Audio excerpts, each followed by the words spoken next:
Tinokukwazisa iyi mhuri yeZimbabwe kusangana kwatiri kuita nhasi rarimwe zuva. Rangu zita ndinonzi Andrew Neshamba. Honguka vazhinji vanotiona tichimboburitsa n'anga, tichiburitsa maprofita, asi tada kuti tikuziviseka kuti handiko chete kwamunoponera, tine zvipatara. Naizvozvo pane nhau yasekuru vanoda kuunza sekuru ava gumbo ravo ranga riine chironda zvekuti vanga vakutofunga zvekudimurwa gumbo iroro. Vamwe vaiti vakaroiwa zvakutoda kuendwa nazvo kun'anga, asi vechipatara vakati aiwa uyai naro kuno. Naizvozvo toda kukuzivisa kuti hazvisi zvirwere zvese zvokuti ukangorwara wakutofunga maprofita, wakutofunga n'anga. Zvimwe zvirwere zvaMwari zvinotoda ruzivo kubva kune vane ruzivo. Naizvozvo ndiyo nhau yatinoda kukuunzirai muzuva ranhasi. Senguva dzese mhuri yeZimbabwe tinokurudzira kusubscribe kuDrewmas Media. Drewmas Media taking you to another level. Nhasi health level.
Rangu ndonzi Keno Bowen Philip Undukani Bowen. Ndimo Movet. Sarangu rokuhondo ndainzi Victor Zimbabwe. Ndakanga ndiri ku ZANU-PF kuSanla Forces. Ndakatraina ku Syria nguva yehondo, ndikazouya ndikapinda muarmy ndasevha kubva 1981 svika 2003, about 22 years ndiri muarmy. Ndakazotanga ndiri captain ndikazopedzisira ndava Keno. Saka ikozvo ndakaritaya. Chironda chakatanga musi wa 23 December 22 December ndo musi wandakagumbuka ndiri kukwekwe pakatsemuka pasi petsoka. Ndine shuga ndina kunzwa kubvadza kutsemuka kwepasi petsoka. Ndazoti after 3 days ndazoona gumbo razvimba muno. ndakutarisa kumbora zvimba nevadzimai vangu tarisa kanzi chii chiri kuitika pakunga ndobva atarisa pasi petsoka kanzi pane chironda chatoshata pasi petsoka pata chironda chatoshata chaane ugwa chakutonhuhwa ipapapo anga musi weSunday chiti 24 December chiti mangwana Christmas kati manje mangwana kuchipatara kune kwakavhariwa vanhu vari kuholiday totoona kuzoenda kuchipatara holiday yapera but pamba tine mushonga betadine iya vatagezesa ronda nemvura inodziya nesalt kwakuisa betadine hazvina kubatsira gumbo rakaramba richiora uzosvika musi kuti nyoyo yapera toti Tuesday yendei kutauni taenda kutauni sindosvika kuya kuona dokta taunga uri kupi negumbo rikati tadza kuuya kuno nenyaya yeholiday yanga iripo saka tazouya izvozvi asi tambe chigeza chisa mushonga but hatisi kuona raratovhurika kuno kumusoro ronda riya raputikira kuno kumusoro kwese kwasviba kuno kusvika kuno kwakatsemuka kwese ndabva handisa kulebhu kundotogwa masamples echironda chacho neropa ndatogwa zvese kanzi uya mangwana ngati dokta ndauya panapa kubva kupurazo kwataita ndabva na 5 ndasvika panapa kuma 11 iko zvino zuva rakunyura nchinguva panapa nditi ndidzoke futi mangwana handikwanisi ndichakaneta ndovati nzokokora mangwana kanzi ukaiwodzoka nechina chacho tobva taenda china chichisvika kati toenda kuchipatara kundoudziwa maresults echironda ichi svika kuya kuchipatara taona papremier pakavhakwa kuchipatara kwacho pakavhariwa hapana kana dzora kavhukwa kuma 11 koinda pakavhariwa taubvunza panext pafamasi imwe kanzi dokta akafa nezuro dokta akafa nezuro saka ndoita sei manje kanzi ndiye ngatitogona kutsanangudza maresults enyu okulepo saka ndozvaitika izvozvo kati mazirasi aripo here kanzi aripo tipeka maresults acho ndindakuharare nawo ndobva tapuwa maresults aya ndobva tatopfuura musi wechipiri wacho handinazodzokera kupurasi kwakutouya kuno straight kusvika Westgate hospital svika vatarisa gumbo ndatarisa ndatonzi totokupa mubhedha ndobva ndapuwa mubhedha ndatopuwa mubhedha kuya ndapedza 1 week ndiriko chirapiwa raraora rabvanyanguka kachekwa rikachekwa ndikapuwa mainjection anga akawandisa chinzi gumbo rakazvibva razozvimba kubva pasi kusvika kuno kuhudlu gumbo rese rirazvimba asi chironda chionga chikure handasinganzi kugwadza nenyaya yekuti ndecheshuga kanzi une shuga saka usingagwadziwi kanzi chinotora nguva kuti chipore chironda ichi kuti ugara muno muchipatara munodhura muchazoikwanisa here mari yacho taida kuti tokudhischarge wotsvaka paunogara muno muharare uchidhiresiwa padhuze newe paunodhireswa ndopatakazombobuda ndadhischargwa zvazvakuita nani gumbo rakuserera nekubaya mainjection andaibayiwa ndazobuda raserera rararit asi chironda chiripo ndokuzouya ndobva tatanga kuenda kumebrain uko kune imwe clinic yemunicipality. Kuyako handina kufarira maitiro angu, ndimbutikidza oda kupinda mukati, tauya nezuro vakundidzinga buda indako. Ko zvaita sei? Enda muchindibata rafu so ndoziva zvandinoita, zvandavinga panapa, ndoziva pandoenda. Onditi tanga waenda, ndoenda pandakapedza nezuro, ndoramba idzokorora kutanga kwandabva. Ndikaona kuti vanhu vacho vane rafu stereki. Kana muchipatara macho kurapiwa kwacho vaichinjana kuti kouya umwe bata geza nama hana kana nyaya newe. Chiri rudzii ichochi. Mwana undobva ati havya tichinje tiuye panapa. Ndobva tauya panapa ndakauya musi wokutanga.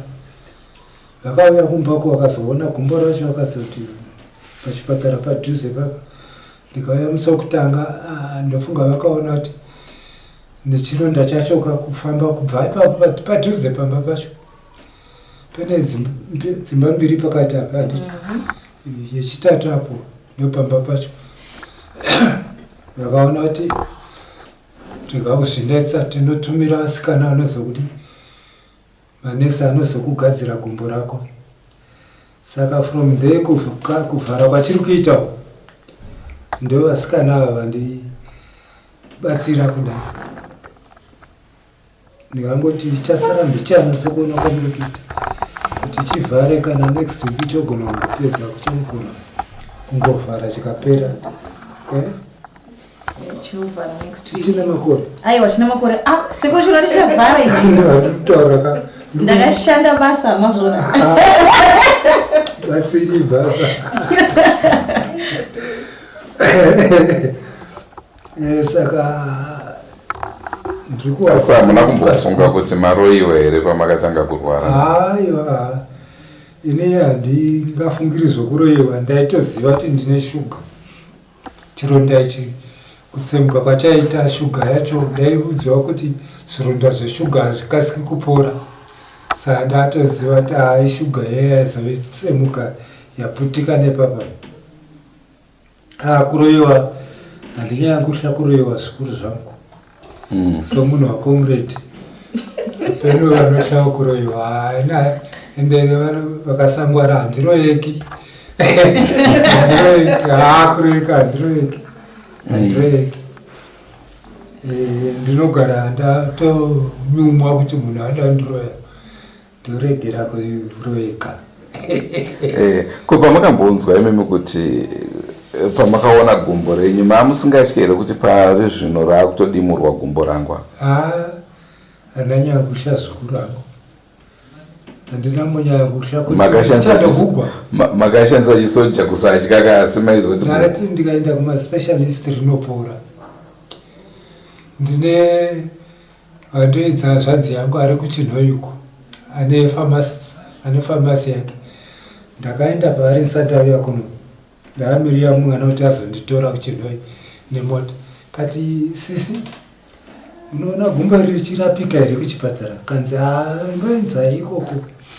Kati ndachitika risingarapike kandiinde kuchivanhu varirapa. Kanzi tangai kuchipatara. Kati uneshuwa kuti rinopa? Kanzi ngaenda kuchipatara rinopora kuti. Mbomirai zvechivanhu munogumba gumbo mukaenda kuchivanhu. Saka ndobva ndateerera hazvanzi yangu kuti ndakauya kuno nchivimbika kuti vachandirapa rikapora. Laki yacho pandasvika kuWest End Hospital, madhokta andiatenda akambosevenzerako madhokta iwawo anga achitondiziva. Bhoweni ndagumbo ndikati ndozvaitika. Saka ndandiri safe hands dzevanhu vanondiziva vaindirapa kuWest End kuya. Vakandirapa zvakanaka, vaindirapa zvakanaka, vakandibaya mainjection nokumusana, vakanditarisa injini yangu, injini ingotaura kuti mwoyo, chiropa mapapu neso vakatarisa zvese isvondo dzadzaudaita mvura mukati vakati tinodzipedza nejekiseni. Ndakabaya rimwe jekiseni kumusana uno vetisachive kusaidi kwesoko kanzi rinopedza mvura iyo. After a week vakandicheka kuti mvura yayo yapera iyo, vakandibaya panapa nesirinji pinza mukati chaimo straight kutonza kabuda isina chinhu kanzi mvura yayo yapera. Yanga irimwe sirinji yazara mvura. Saka ndazobva kuchipatara kuya ndakudischarge vachiti iko zvino chasara ironda kuti tigadzirise. Saka tingangokudischarge noti machajisi acho hamungamakwanisa anoramba achikwira kuchipatara kuno. Saka wandinyaya yekutenda zvikuru mwana wangu mukomana injiniya andirapisa gumbo iri zvachidhura zvichida mayusa maUS. So munhu wainjiniya anga anayo mari anga anayo. Ndo pandaona kuti kudzidzisa mwana zvakanaka zvikuru. Hapena vamwe vabereki vasingadzidzisi vana vavo. Ini ndaporeswa nomwana wandakadzidzisa. Sekuru takabata basa kwazvo pamusoro pegumbo ravo. Sekuru pavakatanga kuya pano vakasvika gumbo ravo rakavhurika richitoita kunge rangara kutoda kutoora. Ini pachipatara pedu pano takaona kuti hazvingaiti kuti sekuru vafambe vachiuya kuno nesituation yange negumbo ravo. Saka takazosugesta kuti tiende kumba kwavo tinovarapira kumba kwavo. Taienda kumba kwavo sekuru tinovarapira kumba kwavo. Kuti gumbo ravo ripore taishandisa mvura ine munyu. Taiisa munyu toisa mvura inodziya tonyika gumbo rasekuru vedu 15 minutes riri mumvura. Togeza nesaline, taibvisa bhandeji rinenge rakanamira kapachironda. Taisa inonzi saline pagumbo rasekuru, tokwatanura bhandeji redu, toisa mumvura inodziya. Tarisa mvura inodziya, torikwiza nemagauze nebetadine. Tariklina nebetadine, tobva tatora inonzi yeG&I, tobva taisa G&I pamagauze pedu, tobva tapeta goo redu reria, tobva tanama pagumbo rasekuru, tobva taisa bhandeji, tobva tavanama sekuru redu. Asi imimi muchitanga kurirapa maimi nevimbo here kuti rinogona kupora? Ini ndaiva nevimbo yekuti rinogona kupora zvakanyanya, nekuti hazvina kumbotitorera mvuva yakareba kuti gumbo rasekuru ripore. Ivo sekuru vacho vaitobvunzawo vachitoti gumbo rangu rinopora here? Ndichozoti sekuru bata kwaMwari muchakuona gumbo renyu rinopora, nekuti ana chiremba vedu vanoziva kubata basa ravo. Tazongotiwo zvakare tisati tabva pane chino chipatara, regai tingoti tenderewo tione kuti chakamira sei. Makadii mhuri yeZimbabwe, ini ndinoitwawo Tarisai Chirenje. Ichokwadi changa chichitaurwa kuti vanhu vakarwara vazhinji vanomhanyira kun'anga, maprofita nevamwe vanobatsira zvakasiyana siyana, vasingazivi kuti vari kutokanganisa utano hwavo. Zvakafanana nezvirwere zvakaita sana kensa, tinooffawo inonzi pap smear yekutarisa kensa yemuzvibereko. Zvino vazhinji vanobva vamhanyira kun'anga nemaprofita vachinopiwa midzi vachindzishandisa zvichapora. Zviri zvinhu zvisingakurudzirwe muhealth. Mukauya mukabatsirwa munopora, munoita zvakanaka. Pane ma-antenatal care bookings and delivery atinooffer. Kana chiti antenatal bookings ndikureva kuti vakadzi vane pamuviri vanouya vanokwanisa kuuya muzvipatara vachionekwa pamuviri pavo kubva pachitanga kusvika zuva rokupedzisira rokusununguka. Zvekare tinoitawo maoperations, tine theatre zvekare. Pane maservices escan, tinoitawo mascan zvekare. Munomu ndimo munatinoitira observation yedu netreatment, so we call it observation and treatment room.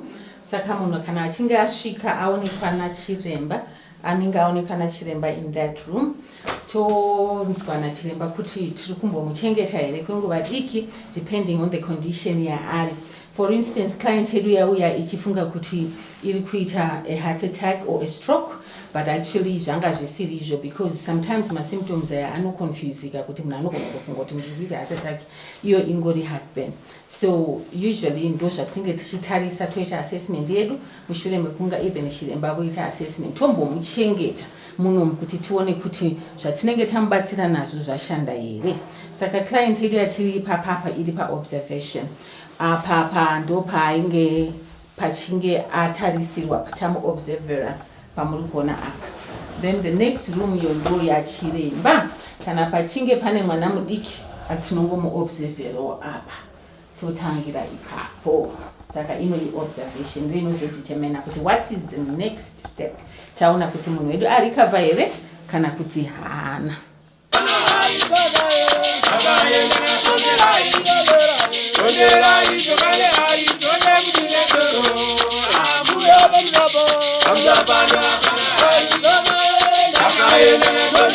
So this is our labor ward. From the early labor ward kwatamobva kwese tikauya muno mune murwere wedu tiri kuti isusu akurwadziwa ada kuzodhiliva, touya naye muno enda pamubhedha tokontinua kuramba chingoteerera mwana necondition yamai, mabp aramba achingoitwa, mafetal heart monitoring aramba achingoitwa, macontractions achimonitwa zvakare kuona kuti progress iripo here. Kana progress iripo kana asvika 10 cm ndo panodhilivhwa mwana naye. Mwana kana ada kudhilivhwa towatati chiremba ndauyawo dhelivhisi kana kuti ari kuzvatiswa nambuya nesi mbenyamukuta, kuvhwawo clean up, patient yobva yacleanwa, delivery yobva yaitwa, patient obvumidzwa kuti apushe, oinstatwa how to do it. Baby kana abuda oiswa panapa ndumbu ramadha for bonding, tomusiya ari ipapo pana madha. Kana ari right baby tozomubvisa pana madha tomisa apo parisa station machine apo panenge pachidziya ipapapo, baby omborara zvakare ipapo, tombopedzera namai clean madha wa comfortable wasara pane zvinhu zvakachena, then we take care of the baby anenge achidzirwa kudhara, tomisa paskate, auzomisawo paskero baby, toita length yake, head circumference, tobaya zvinobayiwa zvana vitamin K nekupawo tetracycline eye ointment towataisira baby. Kana tapedza izvozvo everybody ari happy, mumisara dzakari right, madha tobva check up BP, temperature, pulse, kuti tione kuti after delivery zvese zviri right here, tocheka bleeding yako kuti zvese zviri right here, havasi kuita zvakanyanya here before leaving the labor ward. Saka tikati the other side kuno kumurikuona kuti kune ka-cot bed kariko, baby ari right, tamuputira zvakanaka ari kudziirwa, tomisa mu-cot bed. Ngatiti baby uyu pamwe auya ari preterm ari kunida kuiswa mu-isolate yatoti ma-incubator nditi, saka tinge takumubvisa parisa station machine pari kudziya, tomisa futi zvakare mu-isolate yamuri kuona iyo inenge yakatoiswa warm up before delivery. Handiti kana kuti takutoziva kuti isusu munhu anda kundidivisa term baby here kana kuti preterm, saka tinosonooma before delivery kuti igare mumatemperatures ari adequate. Baby tomuyera kuscale ya baby, handiti that's the baby scale.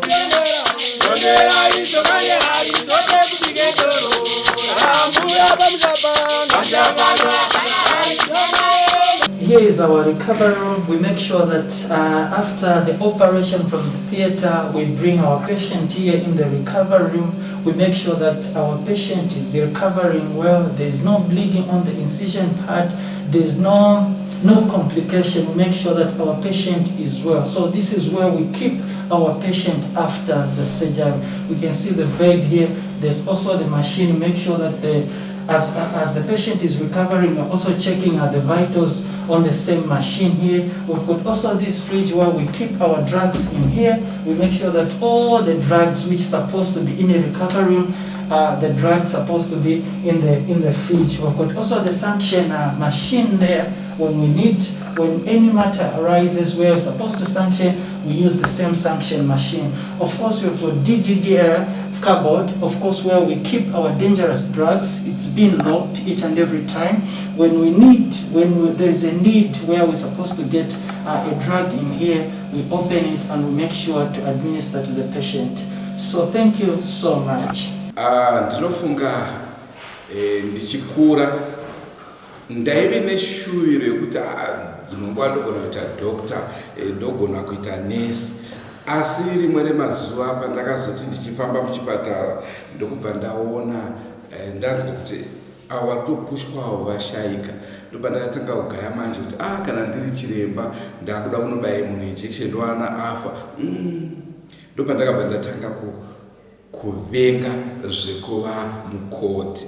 Naizvozvo mhuri yeZimbabwe chirongwa ndofunga machinzwa takachikurukura nasekuru vachitsanangura maererano nedambudziko ravakasangana naro regumbo ravo. Mukagonzwawo zvakare mabatsirirwo avakaitwa pachipatara. Tazoti aiwaka hatingangogumira ipapo panhau yasekuru. Regai tichingotenderawo zvishomanana pachipatara pacho tione maservices anenge achiofewapo. Ndosaka mazonzwa apo neapo takumbokupaiwo vepachipatara vachitaura.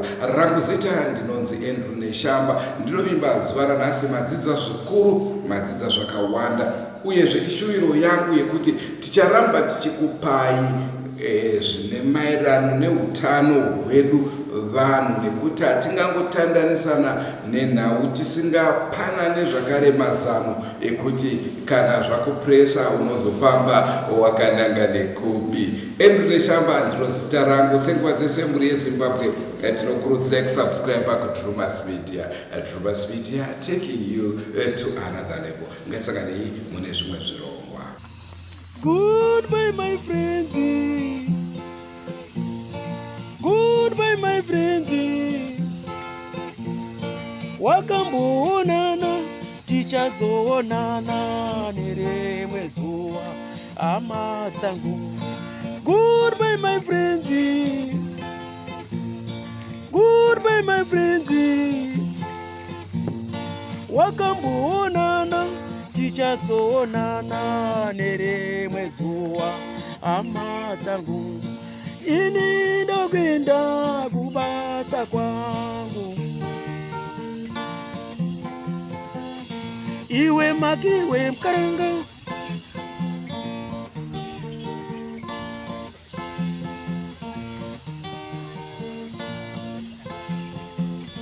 Iwe makiwe mkaranga. Iwe makiwe mkaranga.